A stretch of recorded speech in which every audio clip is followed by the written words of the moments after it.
Hello students, welcome to GPS online classes. I am Sunita Peswani and today we are going to move further in a chapter. We were studying indicators in a previous class. हमने दो indicators already study कर लिए थे, ठीक है. That is which were they? एक तो था litmus paper और दूसरा था turmeric, ठीक है. Litmus paper दो I hope you people remember what we studied about litmus paper. Litmus paper are of two color, red and blue, ठीक है. अगर रेड लिटमस पेपर ब्लू में कन्वर्ट हो जा रहा है तो यहाँ बीच में मतलब वो क्या है, वो सब्सटेंस क्या है, बेस. अगर ब्लू लिटमस पेपर रेड में कन्वर्ट हो जा रहा है इट मीन्स यहाँ ब्लैंक में जो सब्सटेंस है वो क्या है, एसिड. मतलब एसिड में ब्लू रेड हो जाता है और बेस में रेड ब्लू हो जाता है, ठीक है स्टूडेंट्स. और हमने टर्मरिक के बारे में भी पढ़ा था.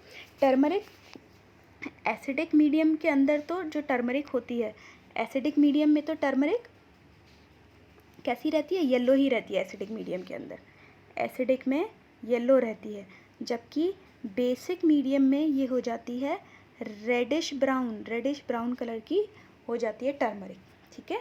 आज हम पढ़ रहे हैं China rose as an indicator. जो गुड़हल के फूल होते हैं उसे हमें लेना है, ठीक है. कुछ फूलों को हमें थोड़े से गुनगुने पानी में, गर्म पानी में रख देना है थोड़ी देर तक, तब तक कि जो पानी है उसका कलर चेंज ना हो जाए, फूलों का कलर उस पानी के अंदर ना आ जाए. I hope you all have done this homework. This table was given for homework. Okay, if you have any doubt, we had already studied and discussed this table in our previous class. Still if you have any doubts then please feel free to ask. Okay students, तो China rose indicator हमने ऐसे बना लिया. Flowers लिए, उसको गर्म पानी में डाला, कुछ देर उसको छोड़ दिया ताकि फ्लावर्स का कलर पानी के अंदर आ जाए. अब हमारा ये इंडिकेटर रेडी है, ठीक है. अब इस इंडिकेटर का एसिडिक, बेसिक और न्यूट्रल सॉल्यूशन पे क्या असर पड़ता है.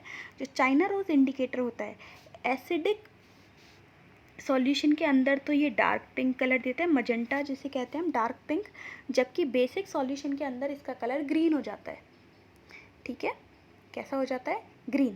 तो एक टेस्ट ट्यूब ली हमने, उसमें इंडिकेटर डाला है. इंडिकेटर में कुछ बूंद अगर हमने किसी एसिड की डाली हैं तो इसका कलर कैसा हो जाएगा, डार्क पिंक हो जाएगा एसिड के अंदर तो, और बेस के अंदर कैसा कलर हो जाएगा, ग्रीन.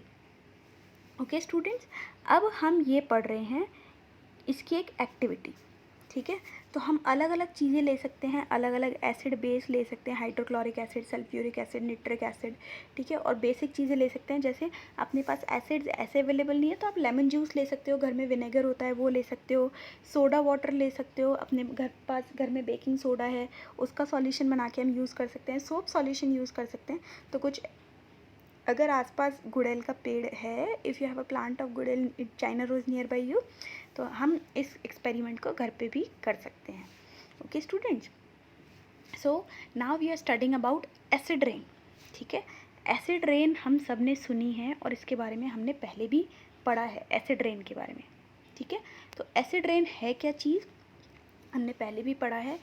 ऐसी बारिश, ऐसी रेन जिसमें एसिड भी हों, पर्याप्त मात्रा में, बहुत ज़्यादा मात्रा में एसिड होते हैं, उसे हम कहते हैं एसिड रेन, ठीक है. अब ये एसिड आता कहाँ से है, हम जानते हैं फैक्ट्रीज़ में से, व्हीकल्स में से काफ़ी हार्मफुल गैसेस निकलती हैं, जैसे CO2, ठीक है, SO2 है ना, NO2 और NO3. ये काफ़ी सारी गैसेस रिलीज़ होती हैं फैक्ट्रीज़ में से, व्हीकल्स में से और भी काफ़ी जगहों से जहाँ से पोल्यूशन रिलीज़ होता है, ठीक है. अब क्या होता है, ये सारी गैसेस हमारे एटमॉस्फेयर में, जो एनवायरनमेंट है उसमें कलेक्ट हो जाती हैं, और जब हम बात करते हैं इसकी SO2 की, जब ये SO2 पानी, बारिश के पानी, मतलब पानी मीन्स वाटर का फॉर्मूला हम जानते हैं H2O. When this SO2 reacts with H2O, इस H2O के साथ मिलती है तो ये बन जाती है H2SO4. ये दोनों मिलकर एक नया केमिकल बनाते हैं जो है H2SO4, और यही होता है हमारा सल्फ्यूरिक एसिड. तो जब बारिश पड़ती है, इसीलिए कहते हैं, और अभी बारिशें आ भी रही हैं, जब तक 3-4 अच्छे से बारिश नहीं पड़ जाए, 2-3 बारिशें, तब तक बारिश में नहीं भीगना चाहिए. क्यों नहीं भीगना चाहिए, क्योंकि शुरू की 2-3 बारिशों में जितनी भी एयर के अंदर पॉल्यूटेंट्स ये होते हैं, ये हार्मफुल गैसेस होती हैं, वो वाटर के साथ मिलती हैं और नीचे क्या बन के आती हैं हमारी बॉडी पर, एसिड बन के आती हैं। इसीलिए 2-3 बारिशों में अगर शुरू में हम नहा लेते हैं तो हमें स्किन एलर्जीज हो जाती हैं, स्किन प्रॉब्लम हो जाती है, इचिंग वगैरह की प्रॉब्लम होने लगती है। ठीक है, और इस एसिड रेन से हमारा जो ताजमहल है और भी कितनी बिल्डिंग्स हैं वो कमज़ोर हो रही हैं और पीली भी पड़ रही हैं। हमारा ताजमहल पहले बहुत एकदम वाइट मार्बल था, अब वो येलो होता जा रहा है इसी एसिड रेन की वजह से।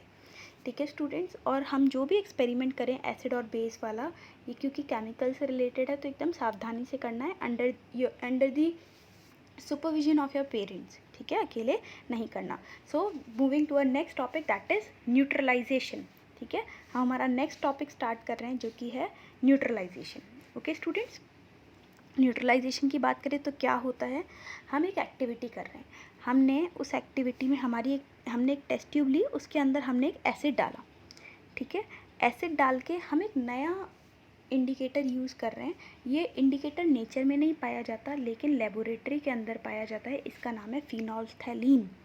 ठीक है, ये फिनोल्फ्थैलीन एसिड के अंदर तो कलरलेस रहता है, एसिड में ये रहता है कलरलेस, लेकिन बेस के अंदर ये हो जाता है पिंक, बेस में जाके ये पिंक हो जाता है।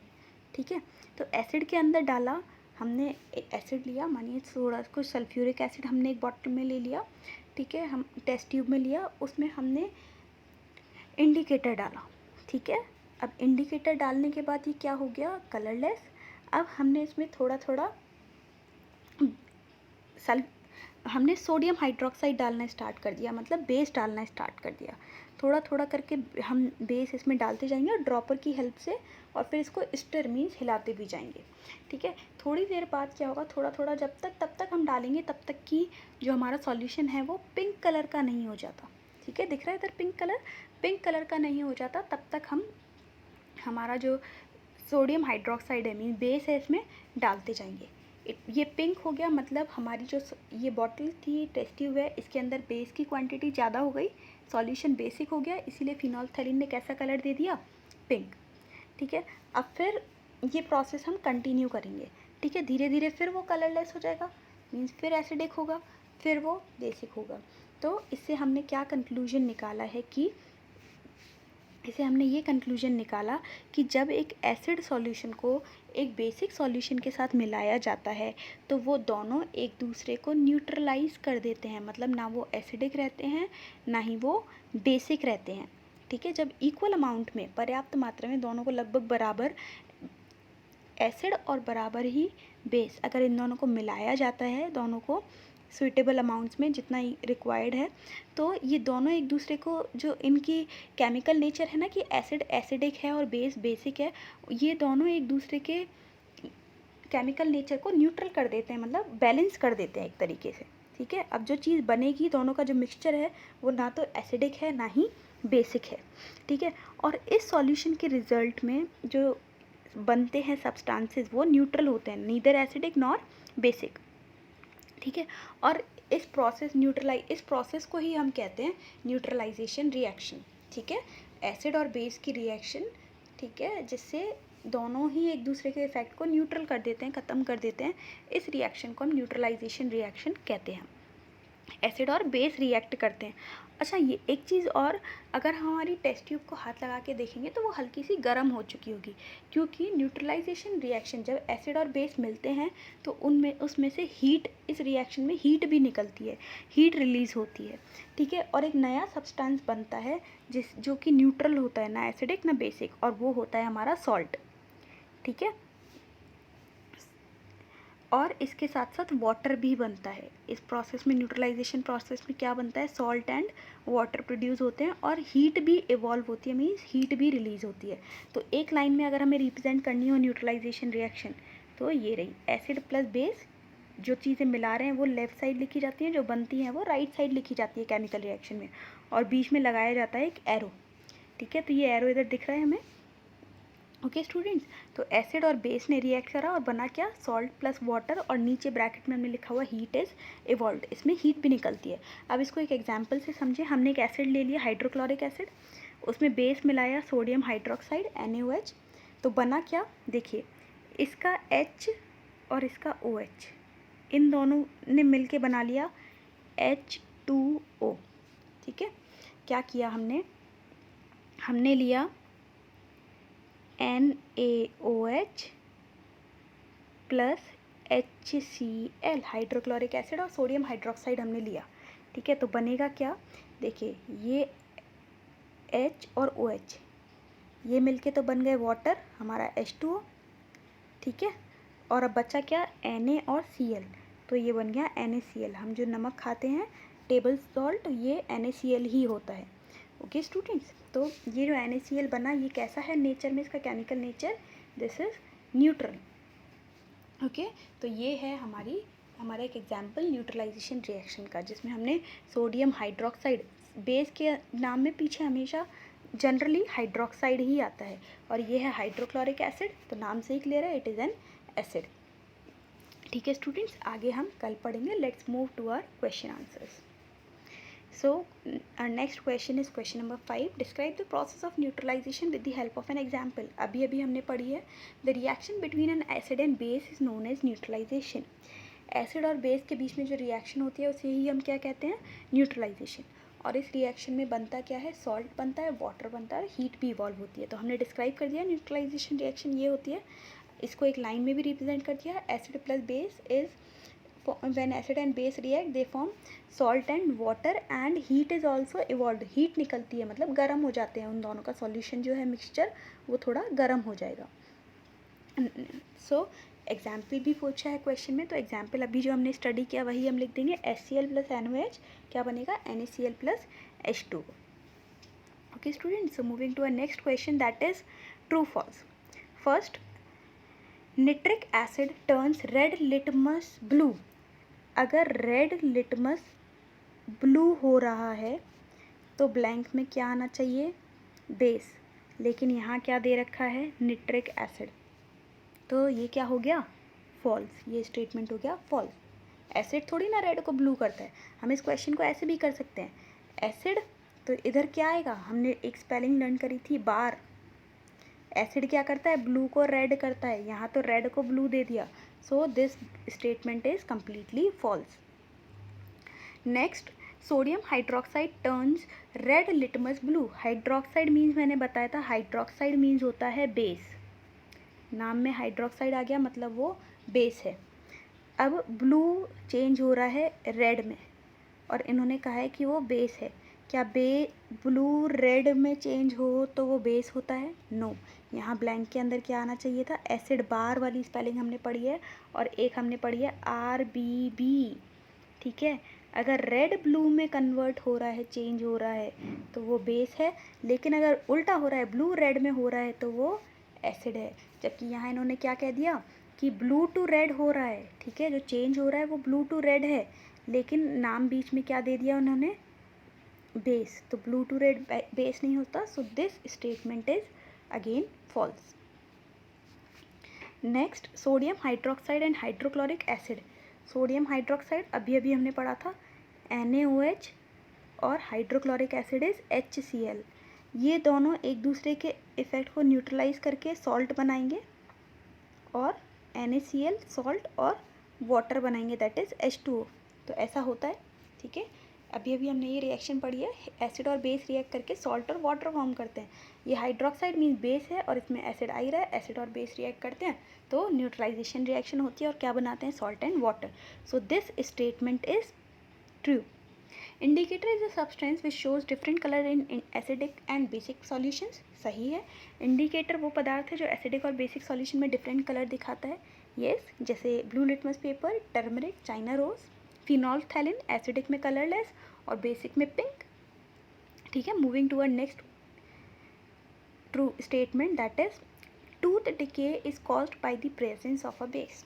इसको हम थोड़ा सा डिटेल स्टडी करते हैं। ये क्या स्टेटमेंट है कि जो टूथ डिके होता है, दांतों का सड़ना, ये बेस की वजह से होता है। ठीक है, एक्चुअली क्या होता है, हम जो खाना खाते हैं उस खाने में जो शुगर होती है, वो शुगर हमारे मुंह में जो बैक्टीरिया होते हैं वो उसको लेते हैं, ठीक है, उसको कंज्यूम करते हैं, उसे खाते हैं, उस शुगर को लेते हैं, और फिर वो बैक्टीरिया रिलीज़ करते हैं एसिड, हमारे मुंह में एसिड छोड़ते हैं, और उन्हीं एसिड के कारण हमारे जो टूथ हैं वो सड़ने लगते हैं, जो टीथ हैं वो सड़ने लगते हैं, ठीक है।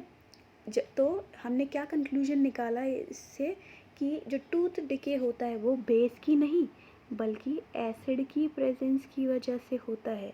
So this statement is false. Okay student, I hope you are getting this. So moving to a next question, हमें क्वेश्चन ध्यान से समझना है। There is a girl Dorji has a few bottles of soft drink, ठीक। There is a boy name Dorji, ठीक है। उनके पास कुछ सॉफ्ट ड्रिंक की बॉटल्स हैं, सॉफ्ट ड्रिंक्स जो आती है, ठीक है, रेस्टोरेंट में, उनके रेस्टोरेंट में कुछ बॉटल्स हैं, लेकिन गलती से, अनफॉर्चुनेटली मीन्स दुर्भाग्यवश, है ना, तो अनफॉर्चुनेटली हुआ क्या, उनमें लेबल नहीं लगा हुआ है कौन सी एसिडिक ड्रिंक है, कौन सी बेसिक ड्रिंक है, कौन सी न्यूट्रल ड्रिंक है, ठीक है, उन पर लेबल नहीं लगा हुआ है। So he has to serve the drinks on the demand of customer. अब जैसा कस्टमर आएगा, कस्टमर कहता है मुझे तो भाई एसिडिक ड्रिंक चाहिए, तो अब वो दे कैसे, क्योंकि बॉटल पे तो लिखा हुआ ही नहीं है कि ये एसिडिक है। तो अगर कस्टमर को एसिडिक चाहिए, दूसरे को बेसिक चाहिए, तीसरे को न्यूट्रल ड्रिंक चाहिए, तो डोरजी कैसे डिसाइड करेंगे, ये हमें बताना है, ठीक है स्टूडेंट्स। तो एक बेसिक सी चीज़, कोई भी सब्सटेंस एसिडिक है, बेसिक है या न्यूट्रल है, उसके लिए हमें क्या रिक्वायर्ड है, हमने अभी भी पढ़ा, इंडिकेटर। तो हमारा बेस्ट इंडिकेटर सब जगह काम आता है, दैट इज़ लिटमस पेपर, जो हमने सबसे स्टार्टिंग में पढ़ा। तो हम क्या करेंगे, डोरजी कैसे डिसाइड करेंगे, जो ड्रिंक, देखिए हमारे पास लिटमस पेपर होते हैं 2 कलर के, तो हमने रेड भी ले लिया और ब्लू भी ले लिया, ठीक है। रेड लिटमस पेपर, जो भी ड्रिंक रेड लिटमस पेपर को ब्लू में कन्वर्ट कर देगी, ठीक है। हम रेड लिटमस पेपर पर तीनों डाल के देखेंगे, ए बॉटल वाली, बी वाली भी, सी वाली भी। अगर जिस बॉटल ने रेड लिटमस पेपर, जिस बॉटल के लिक्विड को डालने पर रेड लिटमस पेपर ब्लू हो जाता है, मतलब हम उस पर कौन सा लेबल लगा देंगे, बेसिक, मतलब वो बेसिक है, ठीक है। फिर हम ब्लू लिटमस पेपर लेंगे, ठीक है। अब एक तो हमारी बेसिक निकल आई, अब बॉटल्स बेसिक वाली हटा दे, 2 बॉटल्स बची, ठीक है। अब हम क्या करेंगे, जो बॉटल ब्लू लिटमस पेपर को रेड कर देगी वो कौन सी होगी, एसिडिक, तो ऐसे भी पता लग गया। अब न्यूट्रल का पता कैसे लगेगा, न्यूट्रल ना तो रेड को चेंज करेगा ना ही ब्लू को चेंज करेगा, वो ड्रिंक जिससे ना ही रेड पर कोई असर पड़े ना ही ब्लू लिटमस पेपर पर, तो वो कैसी होगी, हमारी neutral. Okay students, so we are done with these question answers. Remaining chapter will be continuing in our next session, and the remaining question answers also. So student, this was an important chapter. If you have any queries, then please bring your doubts forward and drop them in the comment box. And your homework is, you have to do these question answers in your fair notebook. Only the answers, descriptive, the text type answers you have to do in your fair notebook, not the bookwork type question answers. Means you do not have to do fill-ups, matches, MCQs, true false in your fair notebook. Only question answers you have to solve. Okay students, for our last topic of the chapter, what is the use of neutralization reaction, we'll be continuing this in our next session. So stay tuned for the coming topic. Thank you students, have a nice day.